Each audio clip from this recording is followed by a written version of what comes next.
Welcome, everyone, to another edition of Unravel Your Mind. We're here to help transform relationships to love and life.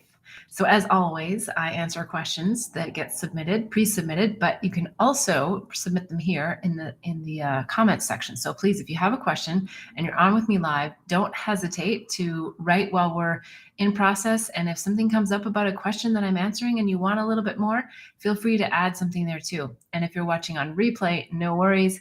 I'll check for next week and bring any of your questions into the next week's show if I don't get them this week. So thank you so much for joining. I can't wait. We've got a whole lineup of really great stuff. It's a beautiful day in Southern California, and the sun is out and shining, so a lot to be grateful for. And let's jump right in and get to question number 1. I desire close connection, but don't want to be dependent and fear attachment, and not isolate myself.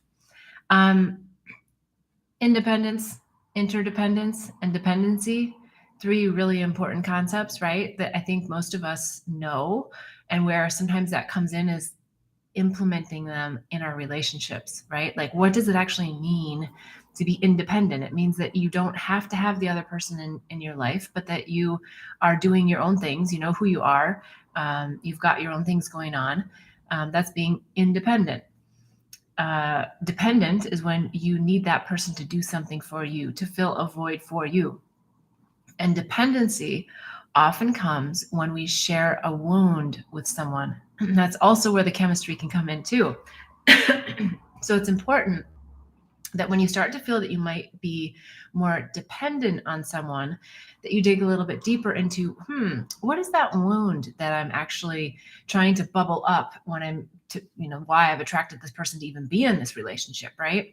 And then the interdependent part is where you're both doing your own independent things, but that you do have a sense of reliability on one another, right? Where you're able to come back and know that there's a foundation of support for each other, but that you don't have to have that person there. It's nice to have that person there, and that person's going to be there for you as best they can, whenever they can, but there's times where they're not going to be able to be there for you. So that's where that interdependent part really comes in, when you can still show up for each other, but not demand something, expect something. That's where it gets a little bit tricky, and that's where the dependency comes in. So just feel a little bit more into exactly what the connection is with this person and why you're feeling so dependent, because it's something within you that's being called up for resolution. So it's great that you're asking this question, because it means that you are actually really trying to get in there and figure out what is that hook of dependency that we don't want. Okay. And again, the sunlight is just wants to come in and shine down on me. I even moved my whole studio here to try to avoid it, but let's just take it as it is. The sun is a beautiful thing. Let's see if I can get it a little bit more off my face. I thought I had a solution, but it's not quite there. Okay. Question number 2. What do you do when I want something like a romantic partner and I feel like I've done the work and explored limiting beliefs and post hurts that are stopping it from coming, and heart-opening meditations? Okay, so this person's done heart-opening meditations. They've tried to figure out past hurts.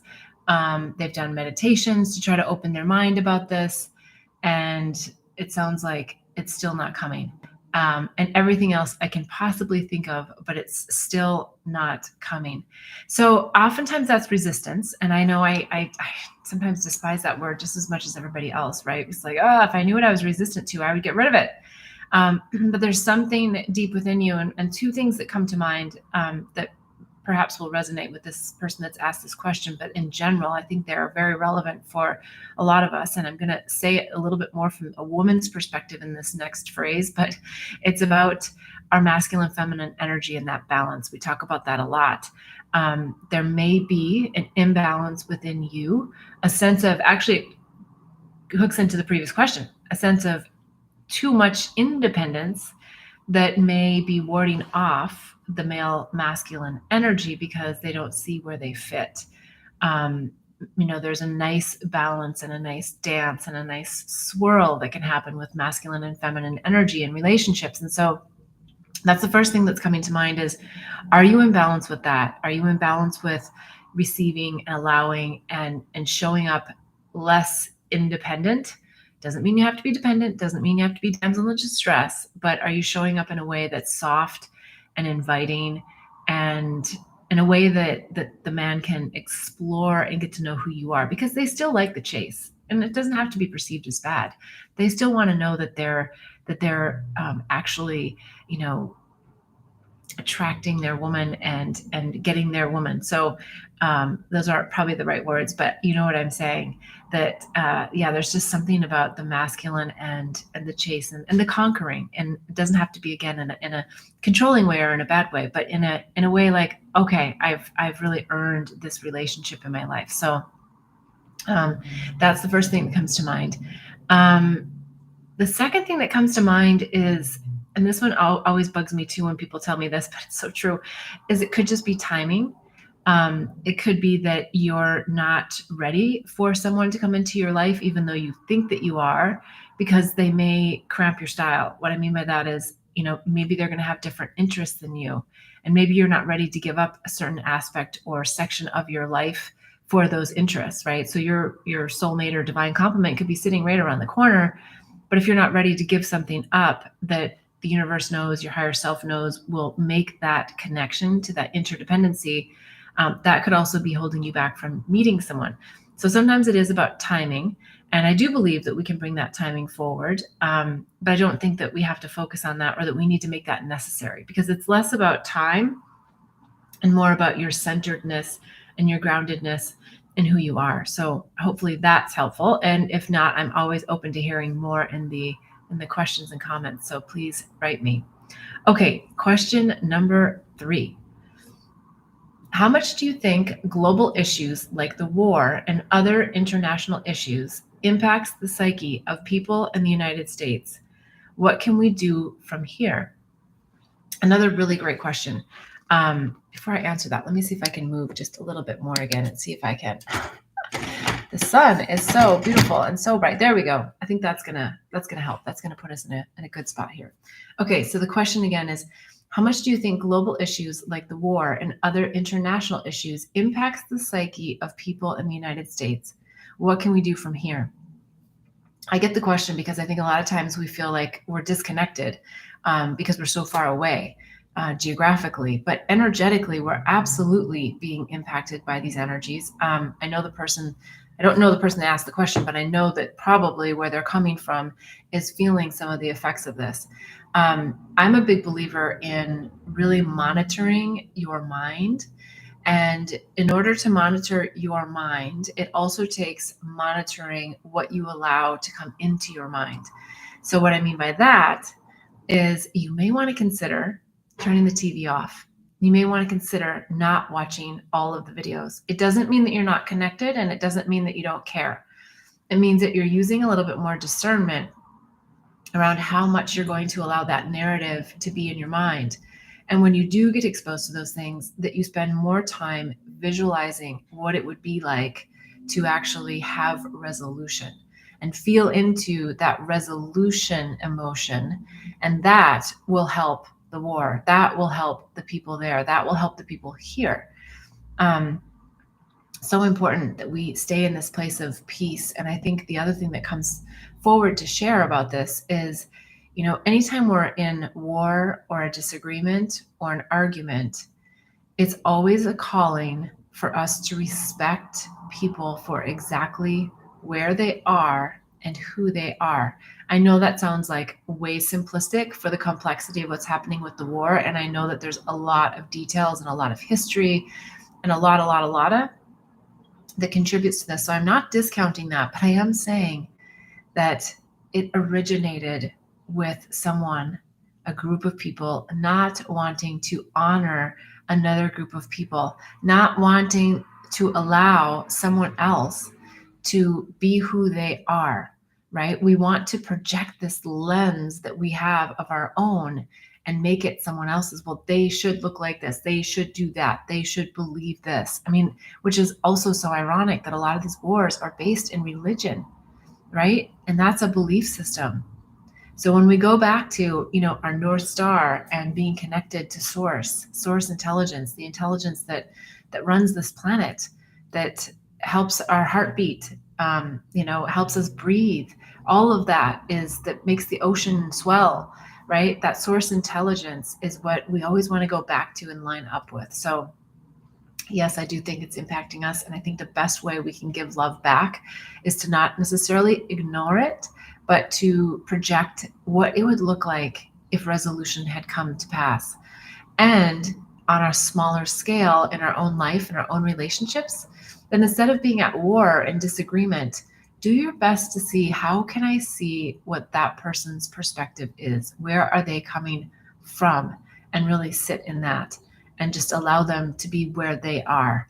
And sometimes that's not where we want them to be, and that's hard. I have that situation myself sometimes, and I want to, nudge people. I want to push people. I want to, pull people. I want to help people. And a lot of times we just have to let them be exactly where they are, because they're doing their process in their way. And so that is really the key takeaway here. All right, let's go to the next question. I feel my partner disconnect from me, and yet he acts like there's nothing wrong, like he wants to ignore whatever the issue is. What should I do? Well, I think this is really common. I don't know if this is the case with this particular individual, but it's really common that the avoider type personalities, that they actually don't know how to bring forward their thoughts, and so they avoid. And a lot of times it can be perceived as not caring, and that makes it a little bit difficult, because they may care a lot. It's just that they're caring so much that they want to avoid the situation because they don't know how to articulate their emotion. So that's a really important thing.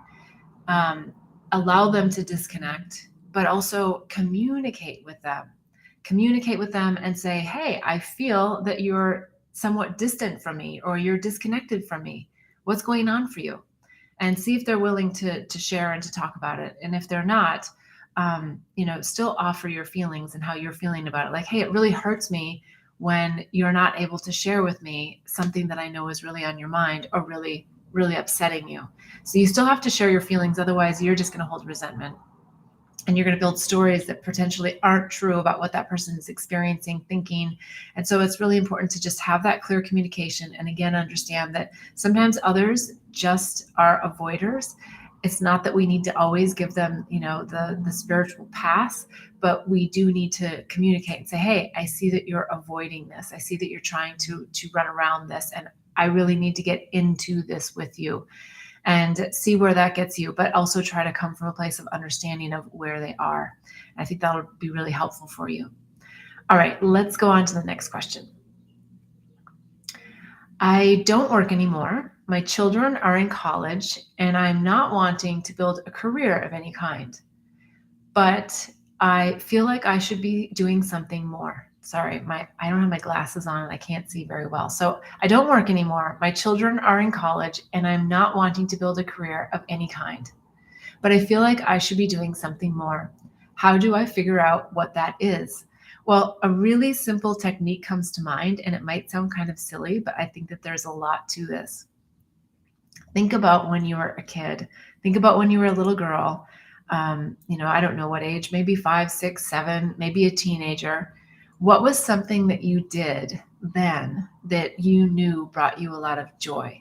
Maybe it was coloring. Maybe it was playing a particular game. Maybe it was dressing up. Maybe it was going to a park. Whatever it was when you were younger, what were some of the things that you can remember that you just went, oh, that was so much fun? What comes to mind for me is I remember every single day in summer vacation, I would go to the swimming pool. And that was like my thing every day. And I'd have friends that were there, and we'd all hang out, and then we'd come back home, and we'd have our afternoon and our dinner with family and all of that. So I don't think at my age and my situation, of course I can find a swimming pool. but I don't think that that's probably what's going to work for me, because it's going to be a different level of community that I would find at a swimming pool, in the middle of the afternoon here. And so I think what the point is it's community, right? So finding a community that also enjoys doing some of the same things that you like to do. So if it's knitting, or if it's, racquetball, or pickleball is so popular now, right? Just feel into what is an activity. And the thing I always love about doing activity, like I go to a spin class, and the spin class is wonderful because most of the instructors are very much about building community. So when you go, you feel like, I know this person, and having conversation. It doesn't have to be long conversation, but it's community, and it's doing an activity. And in that case, it's an activity that actually is a 2-for-1, right? Because you get to do a workout, and you get to feel like you're contributing in some way to your own personal health or to community. So that might be a spot. Now, if you want something that's more adult and less fun, and you're like, but no, I want to still do something that, potentially has some monetization. Again, I would go back to, what is it that you really liked? Did you like to be in the garden? Did you like to be in the yard? Maybe there's, a position at a botanical garden. Maybe there's a position, just being in the public, that you would like to do, right? And I think if this individual is a more mature individual, not meaning old, but just meaning like you're not 20, you want something that's fun to do. Also, don't be afraid to do something that you feel is sort of like beneath you, if it resonates, right? So if you go into your favorite coffee shop, and I don't necessarily mean Starbucks, but it could be, maybe there's a local mom and pop coffee shop, and you really enjoy your time there. Maybe you want to do something there. Maybe you want to actually, offer to work there because you enjoy the energy of the place, right? So if money's an issue, then of course you'd have to take this in a totally different route. If you really want to make significant money, and you need to actually have an income, then the route would be slightly different. But I would still say find what you love to do. If it's working with people, there's lots of different positions that you can work with people. If it's not working with people, then consider what is it that makes you glow, and then start filling in the blanks as to what some possible positions could be. And I think you'll find that really helpful. And I think it's also, if your children are gone, you're into a totally different life stage. And that just means that lots of things are probably changing for you. So feel into what your new life looks like and be excited about it, right? It's new. And sometimes as we age, we don't really like the newness of things. We like the more I know what I'm doing kind of stuff. At least that's the way it is for me sometimes. And then once I actually jump into something that is new or is a different experience, I go, I wish I would have done that sooner, right? I wish I would have participated or checked out that yoga studio or that meditation earlier. I just didn't, because it just wasn't familiar and I hadn't been there before. So step out a little bit, branch out a little bit, and find something that makes your heart sing. Maybe it's singing, right? We don't know. Maybe it's voice lessons. Okay, let's go on to the next question. What are your thoughts on the political situation in the United States? Do you think we'll have some kind of civil war or drama with the upcoming election? Usually, I really don't like to answer political questions. I think I've said that before on the show. I guess for a couple of reasons. And if I haven't explained it before, I'll explain it again. And maybe this is an important thing to actually be bringing up. We are so divided in the United States. We have two political parties, and those two political parties are a way that people are feeling in some type of community. But this is not the type of community that we really want to have. I would encourage everyone to step away from this hard-nosed idea about Republicans and Democrats, and this is what we stand for, because it hasn't been serving us. It served us for a while, but I think we've seen over the last several years that Republican, Democrat, being in these hard places is just like being in, okay, it's not, but just I want to use the analogy of being, Palestinian and Israeli. Of course, it's a very different level of intensity, but it is, again, back to what we talked about earlier on the show, that it's finding the differences between each other as opposed to the unity. Like, what do we agree on? And if it were up to me, my idea is that we don't actually get to vote for a candidate, that we actually go in, assuming that this could be done in a very non-biased way, but we know that any program in the computer that's programmed can be biased, right? Based on the person's belief system. So let's just pretend for a moment that it wasn't, and that it was absolutely fair, the input.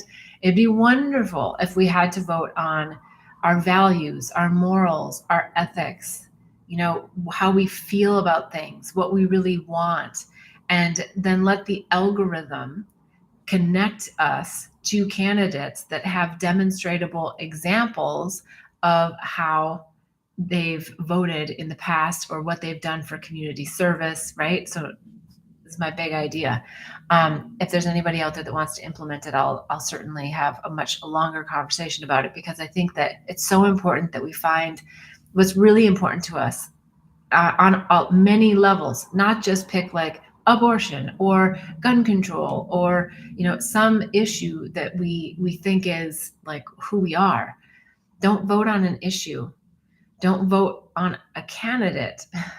Don't vote because you just want to vote for a particular platform.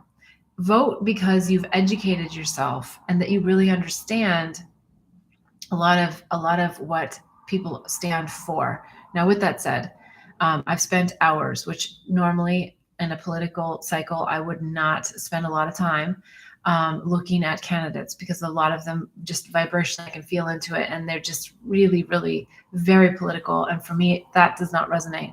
However, there's one candidate this time around that has really grabbed my attention, and it's RFK, Robert Kennedy.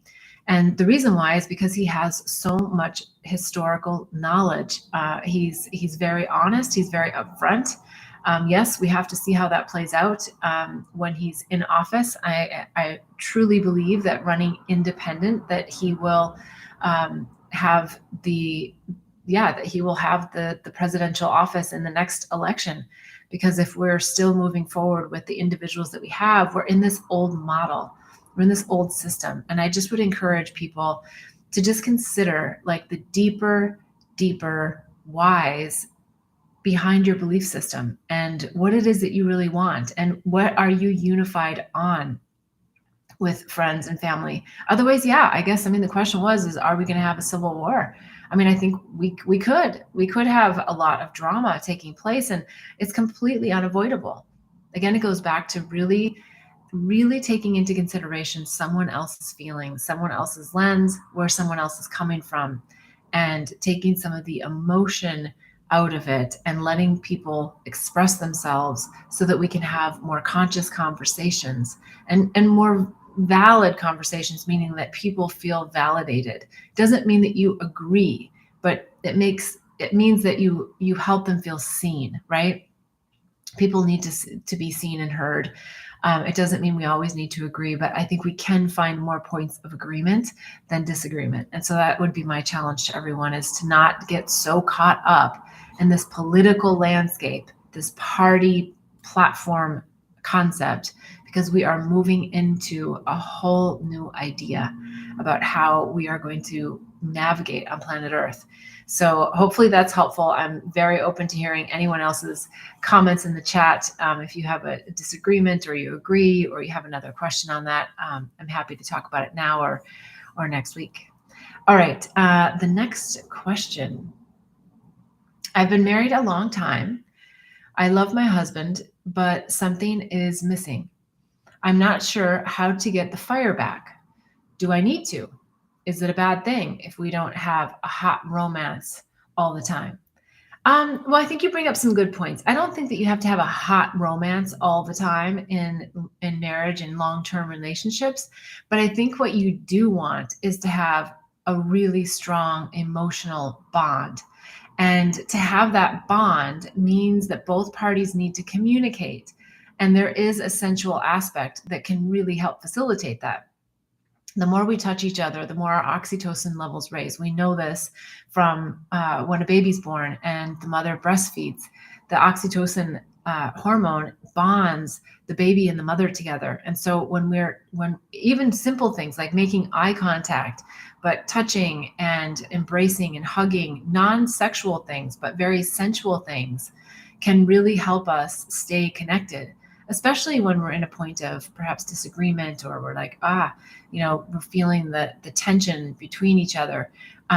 Touching each other and just really being present for each other can help shift that. So I don't think it has to be hot, steamy romance, but I think that it can be. I think that if you both put a little bit more effort back into energy between the two of you, which I know that sometimes the chemistry kind of fades over time and life comes in, but there's lots of tantric things that you could do. I say things because I'm like off the top of my head. I'm sure there's YouTube videos. I'm sure there's books.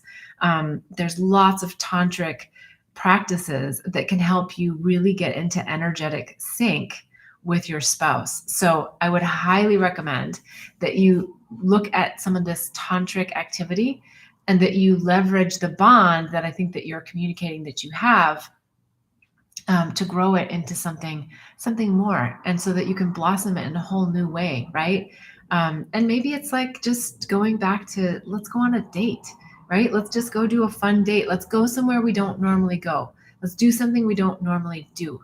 And because you have that long-term partner, you have something that a lot of people desire, which is familiarity and trust and all of that that's built in because you know each other so well.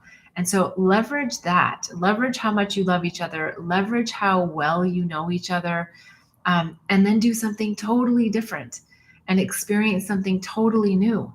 And maybe you even consider just taking a honeymoon, right? Like you say, let's just go somewhere. Maybe it's a trip to Mexico. Maybe that's less expensive if if it finances. I wouldn't say like, well, I mean, look, it's up to you, but I wouldn't say like Vegas. I would say do something that creates a level of sensuality. I think a place like Vegas is just like extra stimulating in the external world, and it's not what would facilitate more of a sensual honeymoon kind of thing, right? So think honeymoon. Where would I go for my honeymoon? And even if it's just going to someone's house that they have a second home, and you want to just go and spend a long weekend there, just the two of you, and without any drama of anyone else, right? And just turn off your phones and say, we're not going to watch I don't know if you can do this. I think this would be fabulous, but turn off your phones. Don't watch TV. Go out into nature. Have sex. Spend time together, right? Do the things that you would do if you were newlyweds, right? If you were newlyweds, I don't think you'd turn on Netflix and binge watch a whole weekend of a new series, right? So you have to get into that different mindset. What would you do if you're going on honeymoon? What would be the fun things that you would be dreaming up, and serving each other, right? Serving each other and taking care of each other, whether it's just making coffee or whatever it is that your beloved loves to have, and taking care of each other in that way. All right. I think, is there any questions on the live? I think we're down to the end here of my list. Yes, let me just double check over here. If there's anything else, anyone that's on the show live or on replay, please write the questions in below, and I'm happy to answer them now or next week. So I so appreciate every week all the questions that come in. They're always so fabulous, and always great themes that come through. So I appreciate everyone submitting questions. Please do for next week, and I look forward to seeing you next week on Sunday at 11:11 Pacific time. Until then, wishing you much bliss and love.